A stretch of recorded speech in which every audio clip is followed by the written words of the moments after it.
Over the last 15 years, there has been a huge amount of research on teacher effectiveness. And my job during the next less than 10 minutes is to run you very fast through, if I can. Is this going to be terrible the whole time? Should I go back there? I moved down here mostly because I don't have a reason. We're going to skip that. All right.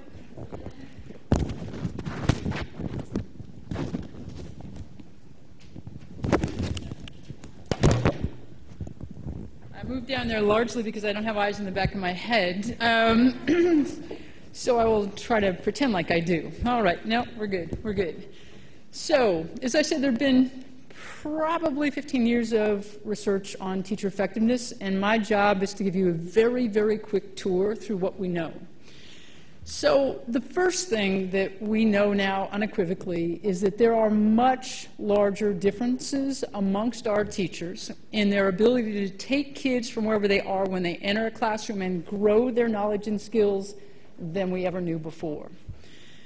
This is a look at one quick study that basically said you take two identical kids, put one in the classroom of a top quartile teacher and one in the classroom of a bottom quartile teacher, and in just the period of 1 year, those kids who started at the same level will be separated by at least 10 percentile points on national or state tests. Looked at a little bit differently, in this study that looks at Los Angeles data, basically what we're learning is that the top quarter of our teachers are producing about 6 months more learning during the course of a single academic year than the bottom quarter of our teachers. So there are very big differences amongst our teachers in their ability to grow kids during the year. And those differences add up big time for students. This is a study from Dallas that basically looked at kids who entered third grade at exactly the same level. One group of kids was assigned subsequently to 3 top quartile teachers in a row. That's on the left-hand side. You can see how much they grew by the end of 3 years. The second set of kids assigned to 3 bottom quartile teachers in a row. As you can see, their performance dropped. So those kids initially achieving at the exact same level, 3 years later at hugely different levels based solely on the quality of teachers they got.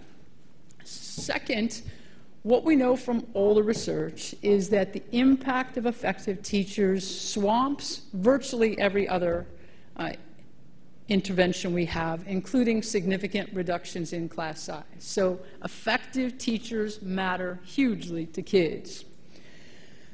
Third thing we know is the but. It's the first but. And that is, though there are very big differences amongst our teachers, we pretend that there aren't.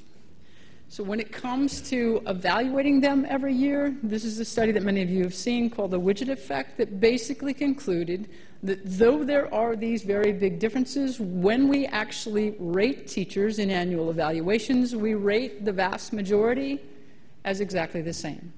99 or 99.5% of our teachers are rated as satisfactory or at the top on whatever scale we have. So there are very big differences amongst our teachers. Those differences matter hugely to kids, but when it comes to evaluating them, we tell them they're all the same. And then there's one other but.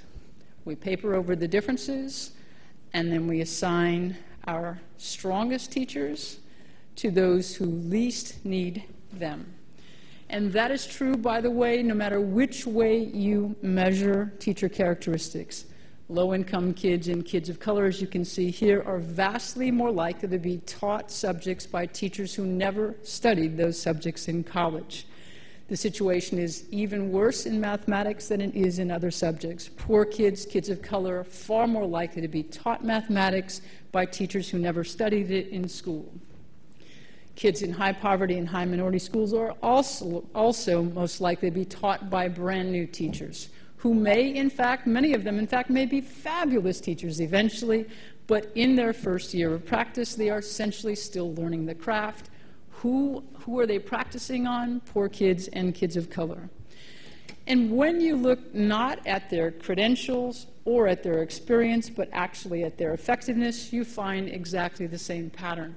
with poor kids and kids of color far more likely to be taught disproportionately by large numbers of our lowest effectiveness teachers and small numbers of our highest effectiveness teachers. This is a look at some national data. This is a look at Tennessee. You see the same pattern. Here's a look at Los Angeles once again.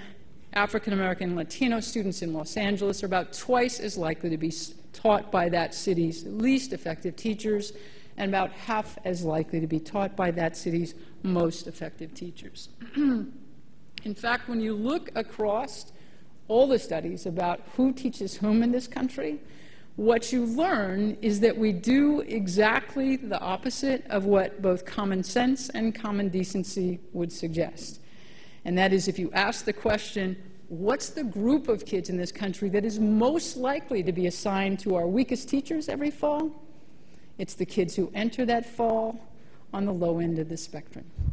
So instead of taking those kids and assigning them immediately to our top teachers, the teachers who could, in a year or two, actually take those kids and bring them from the bottom up to where they need to be, we do exactly the opposite. We assign them to our least effective teachers, and then when they don't grow, we just conclude it's about them. It's about their race, it's about their parents, it's about their families, it's about their culture.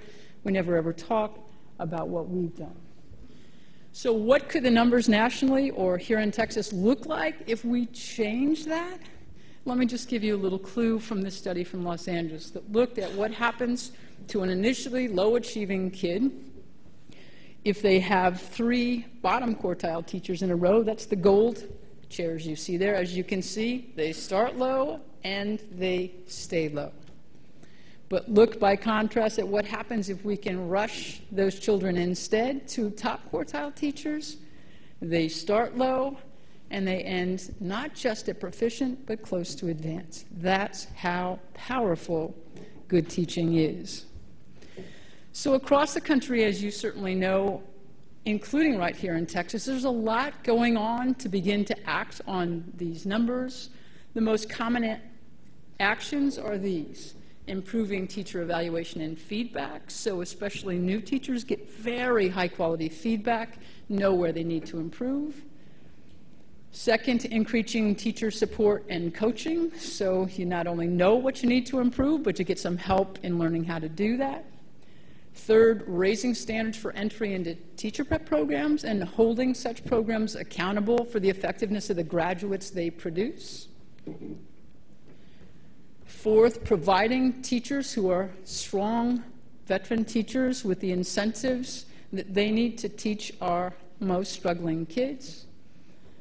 And finally, working hard in school systems across the state and country to hold on to our strongest teachers, especially hold them with the kids who most need them, but also for those teachers who aren't strong and who don't get better, to make sure they get help in finding employment elsewhere. We're learning a lot through all this. We're learning, in fact, that we can, in fact, identify our strongest teachers, and those teachers stay strong and help lots of kids. But we are also learning something hugely important, and that is, if you're going to act on this knowledge, it also helps to work very hard on the school leadership issue, because this issue works. You can, in fact, advance the effectiveness of your teachers if and only if you have good school leaders, too. Thank you very much.